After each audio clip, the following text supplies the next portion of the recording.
Olá a todas e todos presentes no 21º Congresso Paulista de Nefrologia. Meu nome é Durval Matheus Maurino e vamos dar início à apresentação. Modelo preditivo para a função tardia do enxerto no pós-transplante renal imediato. Declaro não haver conflitos de interesse. Bom, atualmente o transplante renal se mostra como a melhor terapia substitutiva disponível para o paciente com doença renal crônica terminal. Para a gente ter uma ideia da dimensão do SUS, e do nosso destaque no tema, ocupamos a segunda posição mundial em números absolutos de transplantes renais. Como se pode observar nesses gráficos do Registro Brasileiro de Transplantes, da Associação Brasileira de Transplantes de Órgãos, com dados de junho desse ano, percebe-se aqui que em 2019 foram realizados mais de 6 mil transplantes renais, sendo que a maioria deles a partir de doadores falecidos, e com destaque, uma relevância e importância para o nosso estado.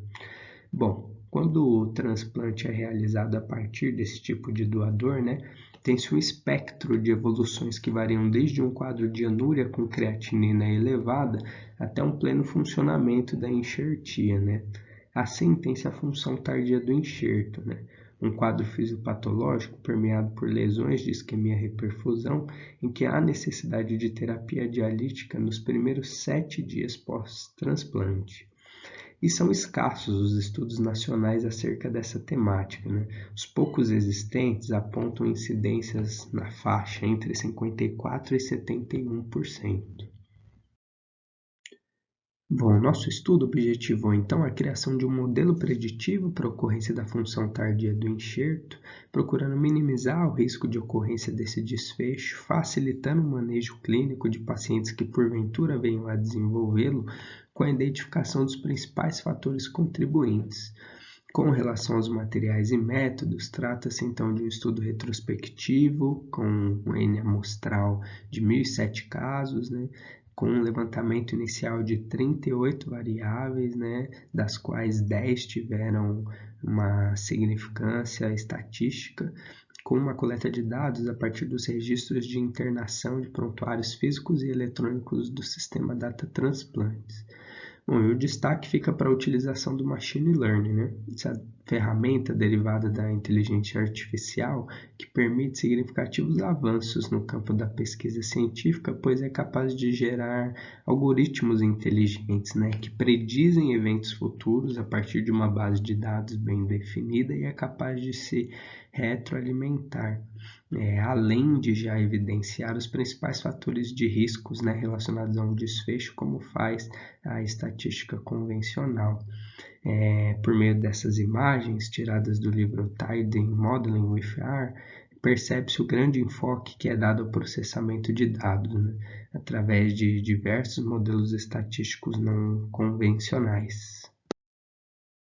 Bom, e aí quando nos inclinamos aos resultados do nosso estudo, obtivemos, como a gente pode ver nesse primeiro gráfico da esquerda aqui, uma incidência de 58,19, o que vai ao encontro dos principais estudos nacionais que apontam incidências entre 54% e 71%. Percebe-se um valor bastante elevado quando comparado ao de coortes estadunidenses e europeias, que vão apresentar incidências inferiores a 30%. E aí fica a pergunta de como interpretar esse dado inicial. A partir de uma análise das principais variáveis historicamente relacionadas com o desfecho em questão, a partir desses Violin plots, que seriam então a idade do doador, a creatinina final do doador e o tempo de isquemia fria, o que a gente percebe uma média de idade similar e até inferior comparada a essas coortes, valores de creatinina final cerca de 50% superiores e um tempo de isquemia fria de cerca de 23 horas, Fatores de grande contribuição para a função tardia do enxerto. Bom, e o ponto-chave da nossa pesquisa está nesse slide, né? Porque com a utilização de ferramentas de aprendizado em máquina, também somos capazes de avançar no entendimento de demais fatores contributivos para o desfecho, né? Como se observa nesse primeiro gráfico aqui da esquerda, que evidencia as variáveis com maior grau de importância segundo o nosso principal modelo, que foi o Randall Forest. Para além das variáveis clássicas, como a gente já viu no último slide, né, é dado destaque para algumas variáveis relacionadas à manutenção do doador, como a gente pode conferir aqui, SOD final do doador, CPK final do doador, além do IMC, tanto do doador como do receptor, né? Bom, aqui na direita a gente vê então, né, que foram desenvolvidos 3 modelos finais e, como se pode observar, todos com acurácias inferiores a 70%, né? Todos modelos de altas especificidades e baixas sensibilidades, ou seja, né, interessantes para a confirmação de quem pode evoluir com a função tardia do enxerto, mas pouco sensíveis para o rastreio e prevenção do desfecho. Bom, e por fim, os achados de nosso estudo denotam pior manejo do doador realizado em nossas coortes.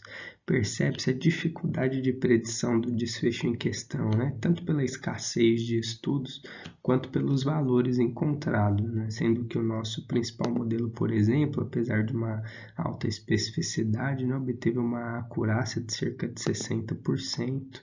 Bom, e cerca de 13% dos pacientes transplantados de nossa amostra receberam rins a partir de doadores de critério expandido, que denota a oferta regional de rins de uma boa qualidade estrutural.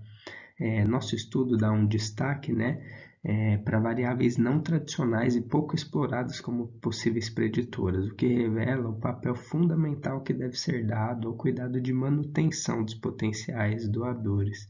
E além disso, revela a importância de novas ferramentas preditivas no campo da saúde, como o machine learning, né? E infelizmente, concomitante ao uso da inteligência artificial no acesso e processamento de dados que violam o sigilo e os direitos de segurança, né, de nossos usuários. Então, trata-se de verdadeiros dilemas éticos. Dessa forma, o nosso estudo faz um uso alternativo da inteligência artificial para o fortalecimento de nosso SUS, promoção de saúde e melhor qualidade de vida para a nossa população. Muito obrigado.